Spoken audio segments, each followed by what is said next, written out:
Assalamualaikum. Selamat sore teman-teman PKPA. Alhamdulillah saya sudah ditemani Mbak Wiwi ya. Oh, manggilnya ini Mbak Wiwi atau Bu Wiwi, Mbak? Mbak ya. Mbak Wiwi aja. Oke. Nah, kalau mungkin ada yang belum kenal nih sama Mbak Wiwi. Mbak Wiwi dari Fakultas Psikologi Universitas Muria Kudus juga. Jadi nanti kalau ada yang pengen konsul bisa langsung dengan Mbak Wiwi ya Mbak ya? Bisa, Boleh? bisa Boleh. langsung, bisa melalui PKPA juga bisa. Kebetulan kan ada layanan bimbingan konseling juga di PKPA yang memang terbuka untuk mahasiswa, sivitas akademik juga melayani juga masyarakat sekitar yang sekiranya membutuhkan layanan dari konselor maupun psikolog. Jadi buat teman-teman yang sekiranya ada masalah yang mungkin butuh bantuan untuk diselesaikan, butuh supporting, butuh pendampingan, monggo silahkan bisa hubungi PKPA, tepatnya layanan bimbingan konseling. Kami siap melayani teman-teman semua. Seperti itu. Iya, dan sekalian nih ya Mbak Wiwi ya, jangan lupa follow IG-nya PKPA, bisa juga Facebook, bisa juga websitenya, karena dijamin ada info-info penting dan menarik yang tentunya update ya bagi Mbak-Mbak, mas-mas mahasiswa maupun alumnus UMK. Yep. Oke Mbak, kita langsung saja ke pembahasan sore ini ya Mbak Wiwi ya. Cuman kita ngobrolnya agak santai saja lah ya Mbak, jadi nanti bisa kemana-mana. Nah, dari judul podcastnya nih Mbak Wiwi ya, jadi kreativitas berawal dari aktivitas. Nah, saya pengen mengawali dulu nih Mbak, kreativitas gitu. Nah, mungkin ada tips nggak atau arahan dari Mbak Wiwi selaku konseling supaya adik-adik mahasiswa kita tuh bisa kreatif tuh gimana sih Mbak atau Bu gitu, karena saya kok kayaknya nggak punya kreativitas ya, terus sudah seumur ini juga, maksudnya udah lulus SMA gitu, kira-kira udah telat atau mungkin ada bisa penyelamatan gimana Mbak Wiwi? Penyelamatan Ya. kayak harus skirting gitu ya.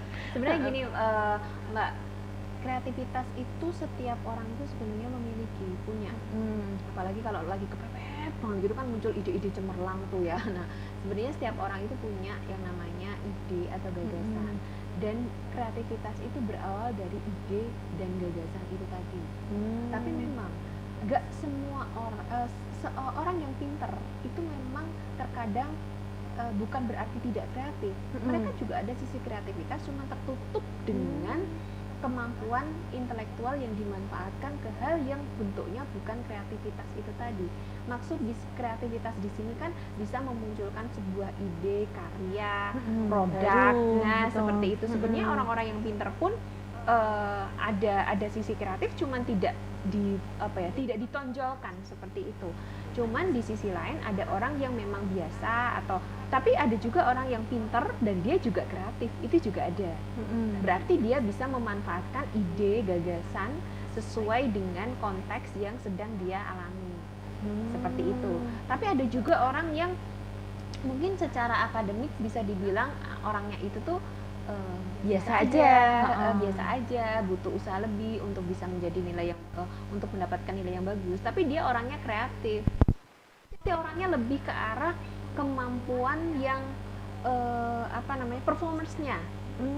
Jadi dia lebih bisa untuk menuangkan ide-ide untuk kerja di lapangan. Tipenya pekerja. Nah, itu dia akan lebih bisa untuk berkreatif. Nah, seperti itu. Kemudian di masa-masa tertentu, ketika kita mendapatkan kondisi-kondisi tertentu, itu terkadang juga menuntut kita untuk berpikir sehingga kita memunculkan ide. Ide-ide itu juga bisa memunculkan suatu hal, kreativitas itu tadi. Seperti itu. Mungkin mohon maaf nih Mbak, saya salah sebentar, ada hubungannya enggak dengan otak kanan otak kiri itu?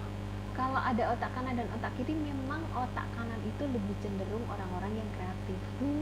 Otak kiri itu cenderung orang-orang yang memang pikirannya real, pikirannya yang pasti-pasti. Nah, seperti itu. Eksak itu mungkin. Betul. Dan otak orang-orang yang orang-orang yang lebih cenderung mempekerjakan otak kirinya. Nah, itu mungkin memang orangnya yang susah sekali untuk rileks. Biasanya tipe-tipe kepribadian A. Kalau orang yang sering menggunakan otak kanan itu biasanya memang orangnya yang memang lebih fun, terus lebih fleksibel, asik ya. seperti itu. Tapi memang sampai sejauh ini belum ada penelitian yang membuktikan memang orang tuh lebih sering menggunakan dominan otak kanan, dominan otak kiri, enggak. Karena manusia itu terkadang memang pada saat-saat tertentu dia akan berpikir menggunakan pikiran kreatifnya. Jadi memang manusia itu akan berusaha untuk menyeimbangkan kinerja otak kanan dan kiri itu tadi. Cuman memang kreativitas itu ada di belahan otak kiri itu tadi, tapi tidak lepas dengan peran otak kanan ya, tapi tidak lepas dengan peranan otak kiri, karena sebenarnya belahan otak kanan dan kiri itu bekerja sama satu sama lain, nggak bisa kerja sendiri-sendiri, itu nggak bisa seperti itu. Nah misalkan nih Mbak, ada sekolah kadang yang favorit yang cewek ya Mbak ya, dia sudah kayak disetir gitu, jadi waktu tuh sudah habis misalkan dari jam 7 sampai setengah 5, jadi kira-kira seperti itu justru memajukan kreativitas atau mematikan Mbak? Karena kan jadi anak nggak punya gerak ya gitu, kayak sekolah-sekolah fenomena sekarang kan ada yang full day, ada seperti itu. Tapi kalau full day misalkan kayak tempat penitipan anak kan mungkin hanya bermain ya Mbak ya. Nah yang saya tanyakan di sini misalkan kayak ada sekolah favorit mungkin SMP atau SMA yang dia menerapkan full seharian dari jam 7 sampai setengah 5, di mana di situ padat ya dengan mata kuliah serius, maksudnya misalkan matematika apa. Nah kayak gitu kira-kira gimana Mbak, memajukan atau justru kurang mendukung kreativitas itu sendiri Mbak dari anak itu? Kalau saya berpikirnya ketika otak terus ditekan untuk melakukan suatu aktivitas, itu akan kerja otak itu kan gini, otak itu juga butuh yang namanya relaksasi. Sehingga orang-orang yang dipekerjakan atau mungkin melakukan suatu hal yang di luar kapasitas, batas kapasitas, itu akan tertekan. Akhirnya apa? Intensitas terhadap stresnya itu jauh lebih tinggi. Mungkin targetnya terlalu tinggi, sehingga dia akan mengejar itu tadi. Nah itu terlalu akan fokus tuh tadi ya, itu larinya ke dampak psikisnya. Makanya daerah-daerah atau negara-negara yang memang menerapkan standar-standar tinggi, termasuk bukan negara ya, di sini tadi yang ditanyakan kan terkait dengan full day, itu kan intensitas terhadap stresnya itu kan sangat tinggi, jadi mudah terkena stres anak-anak seperti itu. Jadi anak-anaknya kan secara visual itu pun berbeda dengan anak-anak yang bukan kelas masuk kelas unggulan atau kelas-kelas yang sekolah-sekolah yang memang study oriented seperti prestasi itu. Lain halnya dengan sekolah-sekolah yang memang dia nggak termasuk sekolah berprestasi, tapi menyeimbangkan antara akademik dan non akademik. Itu berbeda. Jadi anaknya jauh lebih fun, tapi prestasinya luar biasa. Walaupun mungkin pada saat ini belum terlihat secara tertulis ya Mbak ya, tapi kan mungkin kedepannya potensinya kan lebih tapi kalau saya sendiri kan kebetulan asli Jogja ya Mbak ya, itu ada sekolah favorit, 2 sekolah favorit, tapi jebolan dari sekolah itu banyak yang jadi di sekolah favorit yang seimbang antara akademik dan non akademik. Tapi mohon maaf, saya tidak bisa menyebutkan asal sekolahnya. Dan itu memang orangnya jadi yang sekolah di sekolah favorit yang seimbang antara akademik dan non akademik. Non akademiknya mungkin seperti apa Mbak? Non akademik ekstrakurikuler dan anaknya itu benar-benar nggak studi oriented, walaupun itu yang masuk sekolah situ itu notabene NIM-nya itu 89, malah justru lebih rendah daripada sekolah favorit yang satunya yang benar-benar study oriented sekali. Tapi produknya itu jelas-jelas bagus yang sekolah X itu tadi. Karena mereka menyeimbangkan. Kenapa? Karena ketika kita menyeimbangkan antara akademik dan non akademik, itu ada tahap relaksasi untuk otak kita biar kita rileks. Kenapa? Pada saat otak kita rileks, itu pikiran kita jauh lebih positif dan kita terhindar dari stres. Ketika individu terhindar dari stres itu kan jadi berpikirnya jauh lebih bagus, lebih optimal. Nah, itu yang membuat orang itu lebih optimal ketika bisa Bekerja, menyeimbangkan antara akademik dan non akademik. Jadi kalau saya secara pribadi sih mungkin ini terkadang orang tua kan memiliki pemikiran yang berbeda-beda ya. Ada yang terlalu nge-push akademik, harus sampai anaknya ada yang stres juga ada loh mbak, tapi kayak kan gitu. terkadang orang tua tidak memikirkan dampak ke situ kayak gitu. Cuman yang dicari ya prestasi, nanti nilainya gini, kalau nilaimu nggak sekian nanti nggak diterima dari kerja, tanpa mempertimbangkan mental si anak itu tadi, kondisi psikis si anak itu tadi. Seperti itu. Nah, menarik ini ya penjelasan yang disampaikan oleh Mbak Wiwi.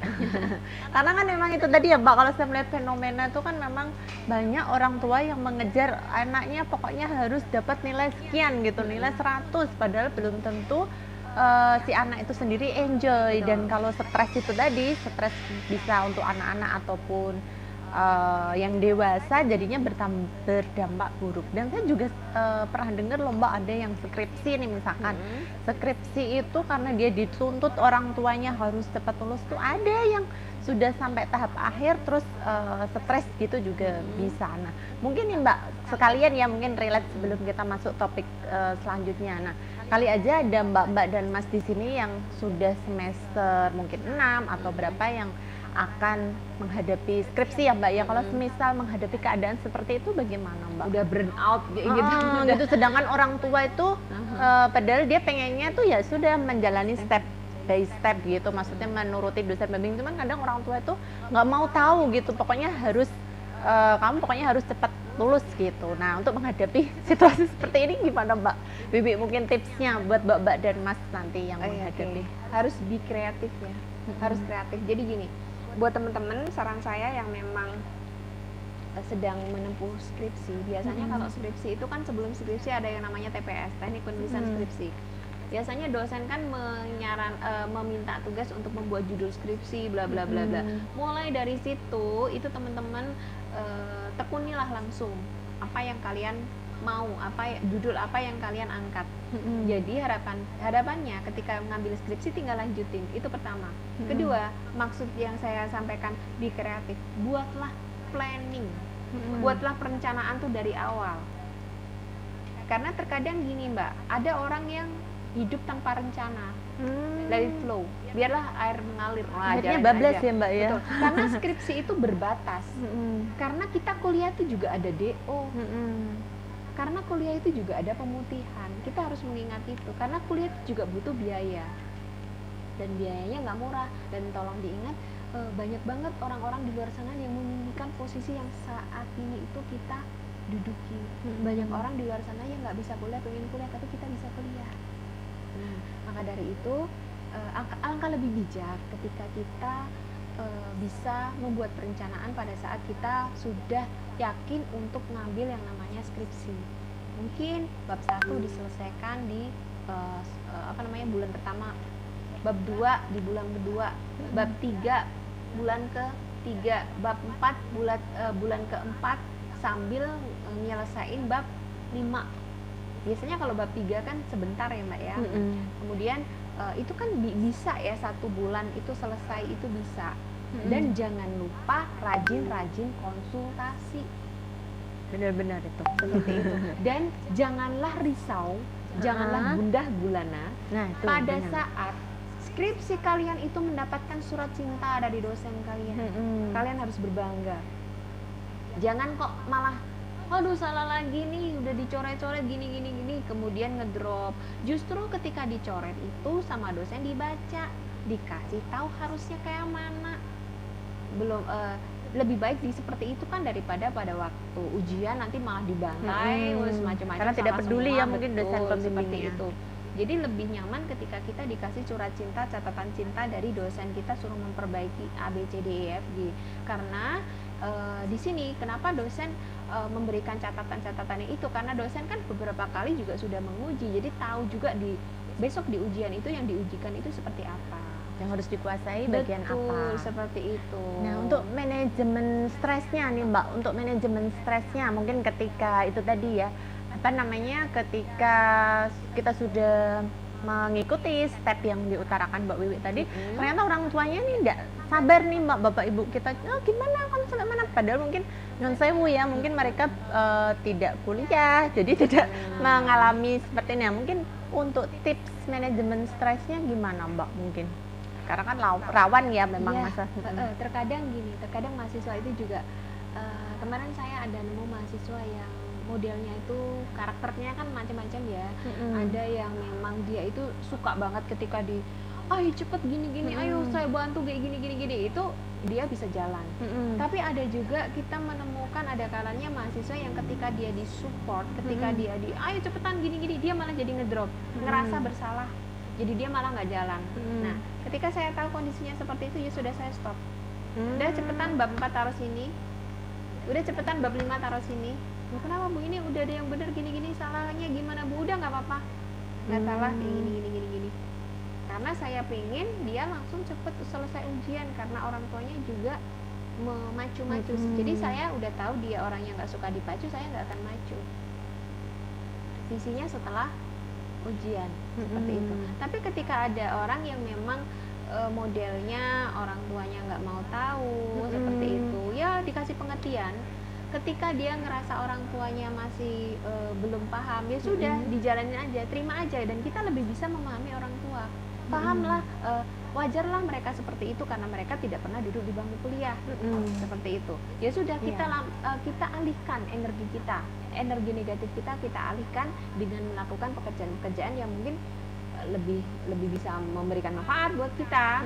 Seperti itu, bisa kita hangout dengan teman, atau mungkin kita discuss dengan teman, cari kesibukan yang lain yang membuat otak kita menjadi lebih nyaman lagi buat ngerjain tugas kita itu tadi. Iya, nah bermanfaat sekali nih tipsnya dari Mbak Wiwi ya. Dan ini saya sedikit sharing pengalaman pribadi saya Mbak Wiwi ya. Jadi zaman S1 itu saya sebenarnya sudah milih dosen pembimbing nih Mbak gitu, karena kan kita memang ini kontennya untuk mahasiswa juga ya gitu. Nah ternyata saya dapatnya killer Mbak gitu ya. Ya definisi killer itu, nah sedangkan kebetulan semester akhir itu almarhum papi saya meninggal gitu kan, otomatis membiayai kakak saya ya gitu, kakak cowok saya, dan dia tinggal stressing aja, pokoknya kamu harus lulus April gitu. Nah ketika saya sudah dapat kayak gitu, dapat dosen killer pula gitu kan, dan dia sudah menggadang-gadang saat teman bimbingan saya untuk lulus cepet gitu loh Mbak. Jadi dia ketika melihat saya aja tuh dosennya tuh udah males gitu kan. Cuma saya berpikiran gini, yang namanya batu tuh ditetesin pasti akhirnya pecah juga gitu. Jadi misalkan Mbak-mbak dan Mas di sini misalkan melihat aduh dosen pembimbingnya killer, jangan salah, bener kata Mbak Wiwi tadi ya. Jadi ketika ujian nanti sudah ada yang berani membantai karena kan sudah gitu. Terus akhirnya saya menyampaikan nih Mbak Wiwi, Pak, saya pengen lulus wisuda April gitu. Nah dia dengan santainya gini aja, kamu pikir kayak bikin gedang goreng apa gitu. Nah tapi akhirnya karena setiap revisi saya perbaiki, terus akhirnya dia bosen juga kan Mbak, akhirnya tanda tangan ini gitu. Nah artinya dari pengalaman saya tuh saya pengen mengutarakan sama Mbak dan Mas itu jangan ngedown dulu. Karena di sini kalian juga latihan mental ya Mbak ya gitu, dan ketika ujian nanti memang lebih aman ya kalau pas dosen pembimbingnya sudah gitu. Jadi kalian harusnya bersyukur pada saat kalian bimbingan itu kalian diobrak-abrik sama dosen pembimbing, karena memang dosen pembimbing itu nggak akan ada yang ingin menjatuhkan anak bimbingannya di meja sidang.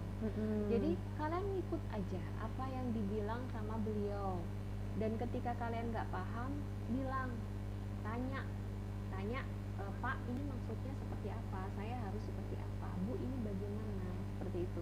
Jadi ya be kreatif aja, apapun aktivitas yang kalian lakukan kalian tetap harus bikin planning, kalian harus bikin prioritas, kalian harus bikin strategi apapun itu. Kalau teman-teman ngerasa bingung, sharing sama teman yang lain yang pernah melakukan, atau kalian bisa browsing seperti itu. Jadi nggak ada yang nggak mungkin yang bisa kita lakukan kalau kita itu mau berusaha.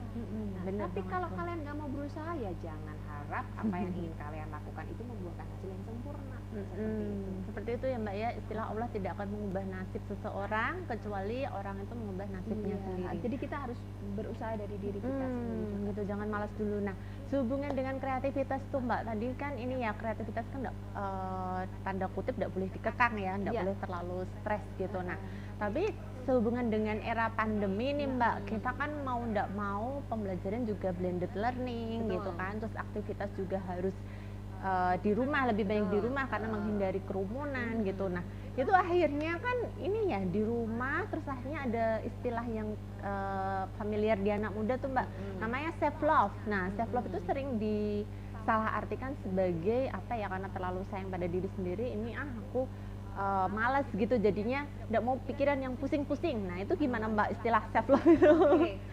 Kalau di era pandemi ini memang memunculkan apa ya, banyak fenomena ya, di mana pandemi ini itu sebenarnya dari puluhan ribu tahun yang lalu itu juga ada yang namanya pandemi, dan pandemi itu tidak hanya berlangsung 1 tahun, 2 tahun, bisa 3 tahun juga, bisa lebih panjang dari itu juga.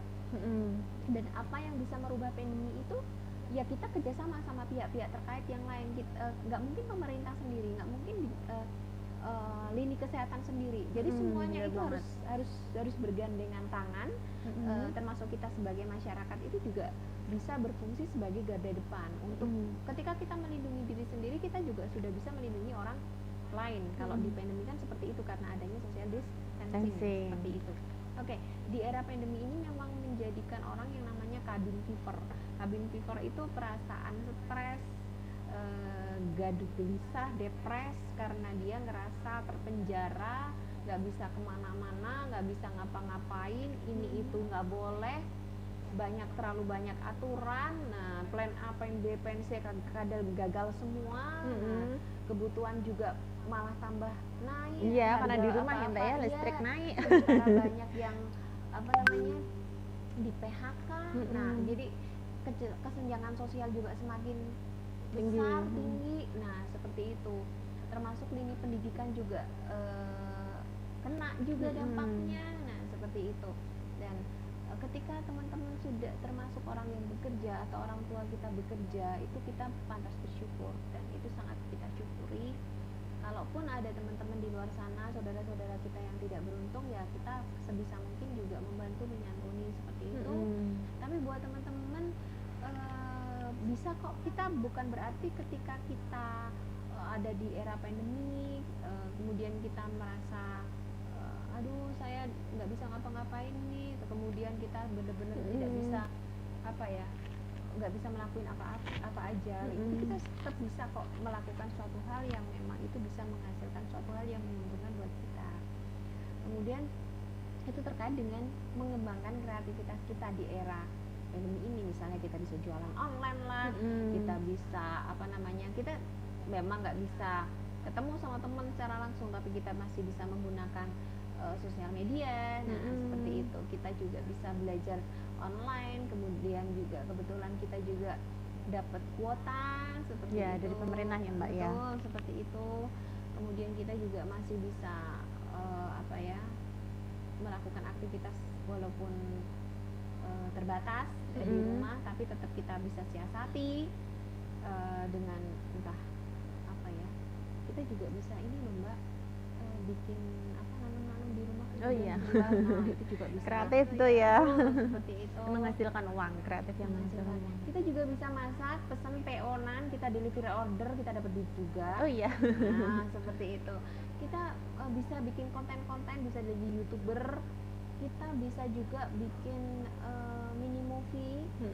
Kita juga bisa, masih banyak hal yang bisa kita lakukan ketika kita ada di rumah. Kemudian terkait dengan self love itu sebenarnya ini ya Mbak ya, beda banget sama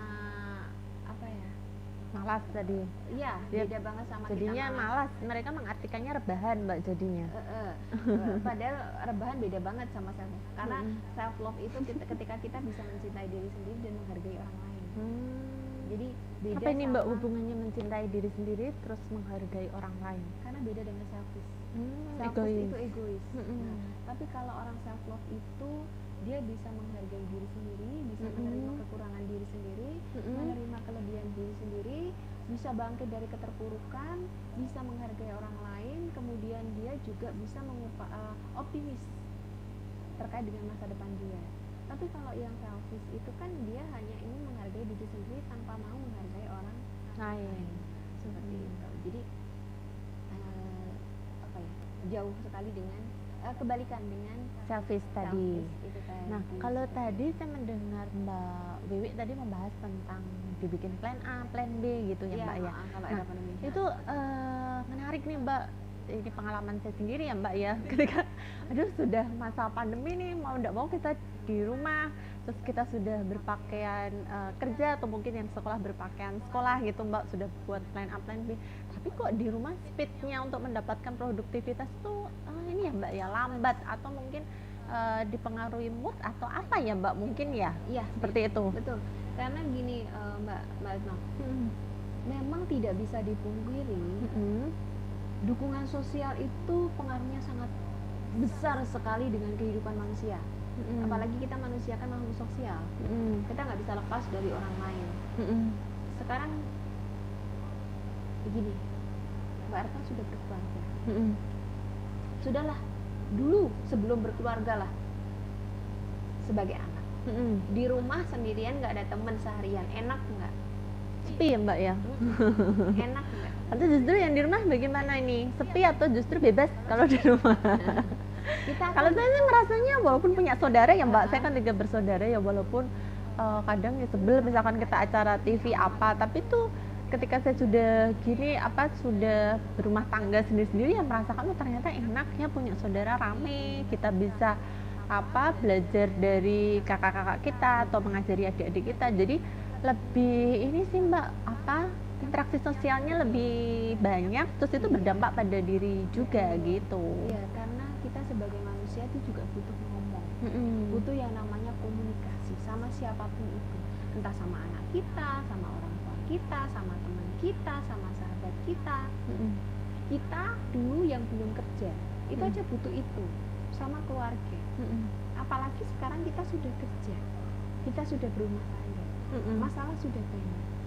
Terus ketika kita era pandemi, bukan berarti yang mau berkeluarga takut ya, Mbak ya?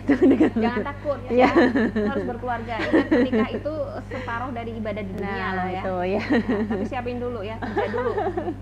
Nah seperti itu. Jadi apalagi ketika kita sudah menikah, pada saat kita sudah menikah itu problem banyak banget, entah masalah pekerjaan, masalah rumah tangga, masalah anak. Tapi ketika kita bisa bersua dengan orang lain, bukan berarti mengesampingkan ya, setidaknya energi kita bisa rileks sebentar dengan kita ngobrol sama orang lain. Habis itu sampai rumah kita bisa berpikir yang lebih enak lagi. Tapi ketika kita terkungkung di rumah terus, itu aja, kita nggak bisa ngapa-ngapain. Nah itu moodnya tuh, Mbak, Nah, jadi jelek. akhirnya itu membuat mood kita yang tadinya bisa positif, yang awalnya ketika kita nggak pandemi itu bisa cepat menjadi positif, aktivitasnya kan beragam tuh, itu mempengaruhi mood kita menjadi lebih semangat lagi, karena banyak hal yang bisa kita jadikan pengalihan untuk membuat mood kita menjadi jauh lebih positif, lebih optimal sehingga. Tapi ketika di era pandemi kan itu terbatas semuanya, mau nggak mau seperti itu aja, akhirnya kan muncul rasa bosan.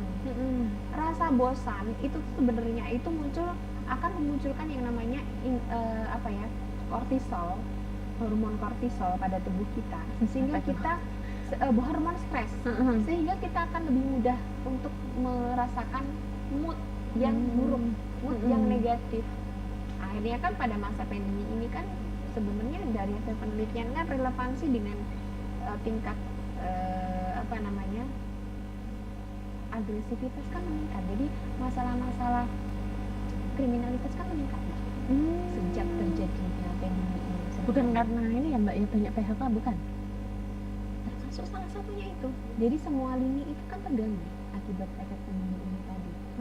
Perusahaan juga terganggu, harus mengadakan pengurangan karyawan. Karena ini ya penjualannya otomatis menurun ya. Seperti itu. Tapi orang yang nggak di PHK pun kan juga terganggu secara mentally. seperti itu. Dibatasi itu tadi ya. Betul. Terus gimana Mbak tipsnya supaya moodnya itu tadi jadi Buat mood booster? Oke, buat lingkungan rumah itu senyaman mungkin sehingga kita tetap nyaman di rumah, homey di rumah. Seperti itu. Tapi Kita nggak homey desain. bobo ya Mbak ya?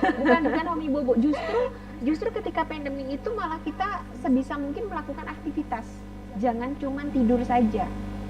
Jangan cuman TV saja, jangan cuman gadget saja. Tapi kita melakukan aktivitas karena apa? Karena kita harus menggerakkan badan kita. Karena gerakkan badan itu justru akan memicu keluarnya hormon dopamin olahraga seperti itu. Itu yang mencegah hormon kortisol itu naik. Stres tadi Mbak? Betul. Jadi kita tetap harus beraktivitas ketika di rumah. Buat aktivitas yang menyenangkan, apapun itu. Seperti itu. Apa tadi Mbak, membuat suasana rumah ya? Ya. Jadi homey. Nah mungkin bisa dikasih contoh Mbak supaya bisa mendukung aktivitas atau produktivitas di rumah homey yang seperti apa gitu maksudnya? Kalau Lingkungannya bosan rumah. sama kamar, bisa kamarnya dirubah. Kalau nggak ada kerjaan, bisa nempel ini, nempel itu. Kemudian bisa juga teman-teman kalau yang suka nanam bisa bikin bercocok tanam, kan nyiramin. Gitu berarti sementara dialihkan dulu ya Mbak ya? Kita membuat pengalian yang ada di lingkungan rumah. Nah, kemudian kita juga bisa jogging. Nah, kita juga bisa jogging sama teman-teman. Nah, seperti itu. Jadi kan lakukan aktivitas yang banyak. Sebenarnya nggak ini kok Mbak. Semua orang itu tuh bisa melakukan hal-hal yang menyenangkan.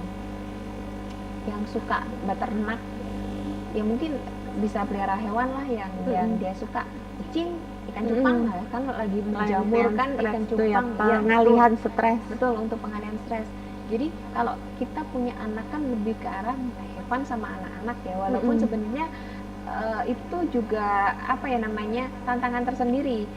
Apalagi ketika memiliki anak yang masih kecil, dia nggak paham tentang corona itu apa, social distancing itu apa. Pokoknya maunya main aja ya Mbak ya sama orang tuanya. Betapa sulitnya memahamkan anak pentingnya untuk menggunakan masker, membutuhkan waktu yang mungkin 2 minggu, 3 minggu atau 1 bulan untuk membiasakan pakai masker di rumah dulu. Bener sekali. Nah, belum lagi ketika bundanya pergi ngajar, ini curcol ya, bundanya ngajar, Ikut ini ya, eksis. Iya, bundanya ngajar, kemudian dianya kita ngajar kan sekarang kalau WFH kan nggak lama-lama di kantor ya Mbak ya. Itu kalau udah pulang, nggak kerja lagi bunda. Gitu? Iya, karena kalau bundanya udah pulang dia nggak bisa main. Tapi selama bundanya kerja dia curi-curi main. Nah, seperti itu. Betul seperti itu. Apalagi kalau yang di rumah nggak ada asisten rumah tangga, jadi itu kan kita juga butuh effort yang kuat untuk mendampingi anak, walaupun kita sering video call, pagi video call, siang video call, sore video call, itu juga namanya anak sekarang itu, ininya udah nih ya Mbak ya, udah kreatif gitu. Betul. Jadinya kritis kalau kita nggak waktu kapan iya seperti itu. Udah kritis karena anak sekarang nggak tahu ya sudah pergeseran zaman atau bagaimana ya Mbak. Kayaknya anak zaman sekarang dengan anak zaman dulu tuh sudah beda kalau dipikir karena apa?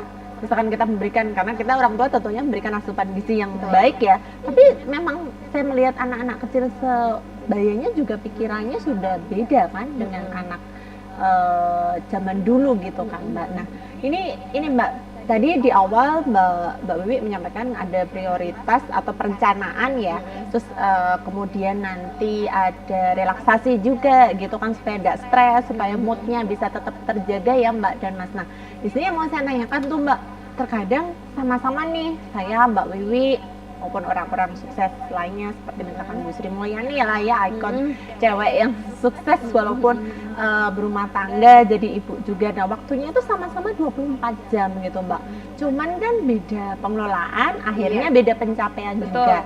Nah mungkin ya Mbak bisa dikasih contoh terutama untuk masa sekolah ya, misalkan mahasiswa, karena takutnya antara planning dengan tadi relaksasinya tuh lebih banyak relaksasinya gitu, misalkan relaksasi mendengarkan musik atau chat dengan temennya. Nah ini lebih banyak relaksasinya gitu. Mungkin Mbak bisa memberikan tips tips Mbak, kira-kira 24 jam tuh di masa pandemi ini contoh konkretnya tuh sehari misalkan ngapain, misalkan jam segini sampai segini kuliah atau mengerjakan tugas kuliah gitu Mbak.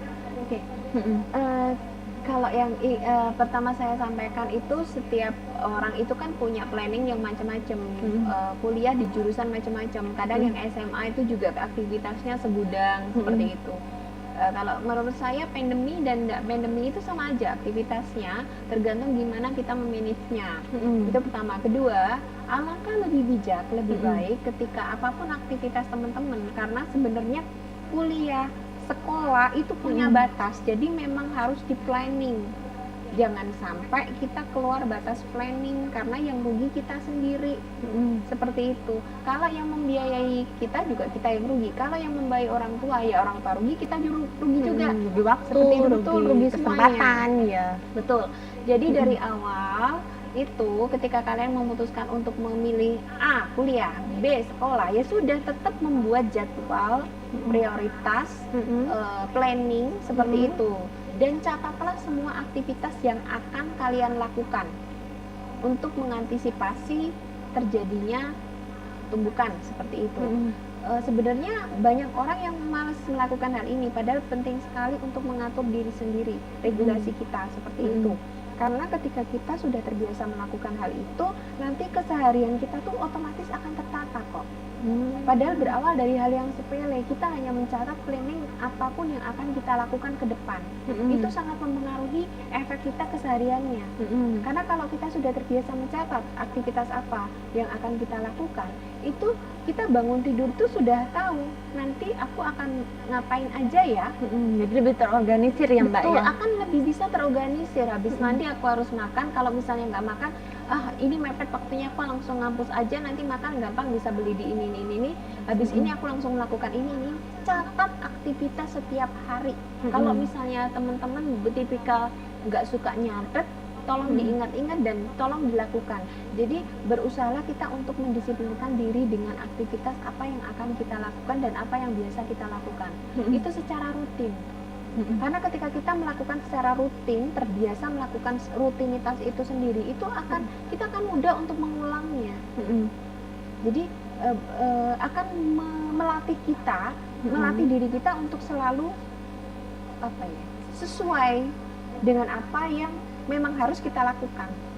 Dan itu sebenarnya tanpa kita sadari kita melatih diri kita untuk disiplin dengan diri kita sendiri. Minimal disiplin dengan apa yang kita rencanakan seperti itu.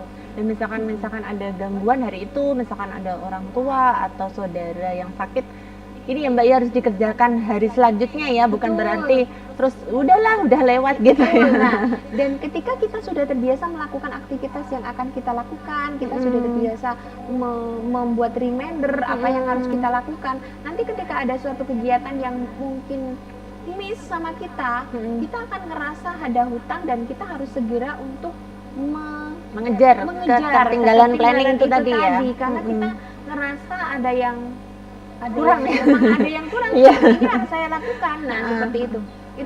Itu salah satu usaha kita secara kita tidak sadar itu melatih disiplin kita untuk rutinitas kita sehari-hari seperti itu.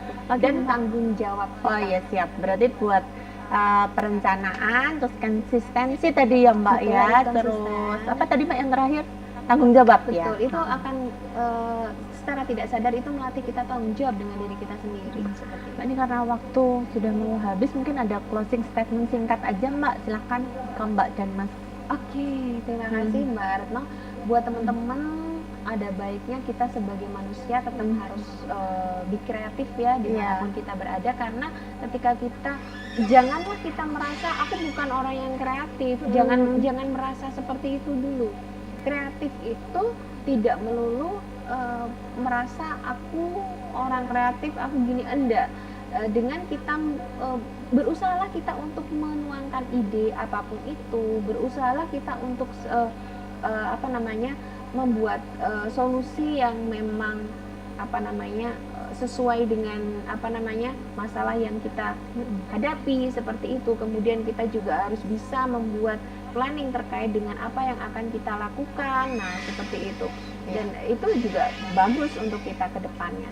Oke, terima kasih Mbak Wiwi ya atas sharingnya. Kapan-kapan kita sambung lagi. Cuman ini waktunya terbatas. Jadi terima kasih yang tadi diberikan Mbak Wiwi, bermanfaat sekali terutama untuk generasi muda kita ya. Nah, buat teman-teman yang pengikut podcast PKPA, ditunggu ya siaran-siaran PKPA selanjutnya. Oke Mbak Wiwi, terima kasih. Wassalamualaikum warahmatullahi wabarakatuh. Bye bye.